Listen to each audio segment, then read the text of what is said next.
कृष्ण जन्माष्टमी की कहानी। द्वापर युग में जब पृथ्वी पाप और अत्याचारों के भार से दबने लगी तो पृथ्वी गाय का रूप बनाकर सृष्टिकर्ता विधाता ब्रह्मा जी के पास गए। सभी देवता ब्रह्मा जी के पास गए और ब्रह्मा जी को पृथ्वी की दुखांत कथा सुनाई। वहां उपस्थित सभी देवताओं ने निर्णय किया कि संकट का समाधान हेतु भगवान विष्णु के पास जाएंगे और सभी लोग पृथ्वी को लेकर क्षीर सागर में भगवान विष्णु के पास जा पहुँचे, जहाँ भी भगवान विष्णु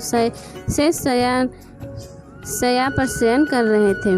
वहाँ जाकर सभी देवतागण भगवान विष्णु की स्तुति करने लगे। स्तुति करने से भगवान विष्णु की निंदा भंग हुई। तब विष्णु जी ने सबके आने का कारण पूछा।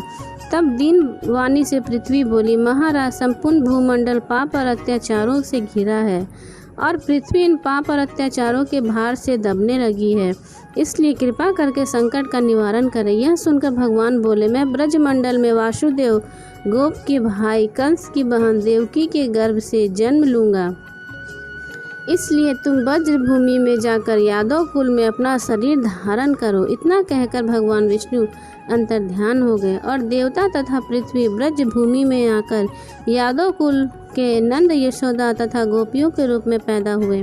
इसके बाद कुछ दिन ऐसे व्यतीत होते गए। वासुदेव नवविवाहित देवकी तथा साले कंस के साथ गोकुल जा रहे थे। तभी अचानक भविष्यवाणी हुई कि हे कंस, जिसको तू अपनी बहन समझ रहा है, अपने साथ लेकर जा रहा है, उसके गर्भ से 8वां पुत्र होगा जो तेरी मृत्यु का कारण बनेगा।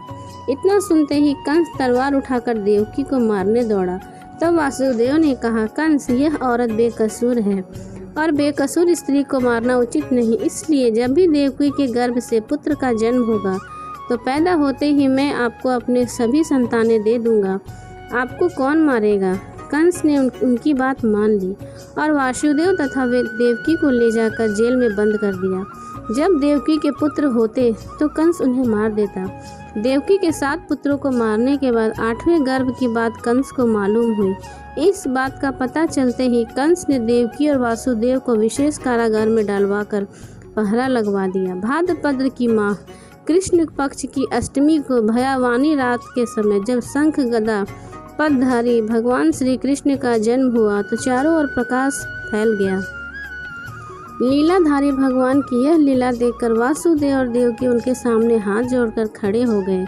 भगवान श्री कृष्ण ने अपना बाल स्वरूप रूप लिया। तब देवकी और वासुदेव के हाथों की हथकड़ियाँ टूटकर खुल गई, दरवाजे अपने आप खुल गए और पहरेदार सोते नजर आए। तब वासुदेव कृष्ण जी को अपने साथ लेकर वहां से निकल लिए। जब वासुदेव यमुना को पार करने के लिए प्रवेश किए तो यमुना का स्तर बढ़ने लगा। भगवान के चरण कमल छूने को ललाहित यमुना कृष्ण द्वारा पैर लटका देने पर भगवान के चरण कमलों को स्पर्श कर कर उतर गई, वह बिल्कुल घट गई। वासुदेव यमुना पार कर गोकुल धाम पहुँचे। वहाँ जाकर खुले दरवाजे और सोई हुई यशोदा को देखकर बाल कृष्ण को वहीं सुला दिया और सोई हुई कन्या को लेकर चले आए। जब वासुदेव वापस कारागार पहुंचे तो अपने आप उनकी बेड़ियां लग गई और दरवाजे बंद हो गए। दरवाजा बंद होने के बाद वहां सोते हुए पहरेदार भी जाग गए। हथकड़ियां लगने के बाद कन्या रोने लगी। तब जगे हुए पहरेदारों ने कन्या का रुदन सुनकर तुरंत कंस के पास खबर भेज दी कि देवकी का 8वां पुत्र जन्म ले चुका है। यह सुनकर कंस तुरंत दौड़ता हुआ आया। जब कंस ने कन्या को हाथ में लेकर पत्थर पर पटकना चाहा तो कन्या हाथ से छूटकर आकाश में उड़ गई और साक्षात देवी के रूप में प्रकट होकर बोली, हे कंस, तुम्हें मारने वाला तो गोकुल में पहले ही पैदा हो चुका है।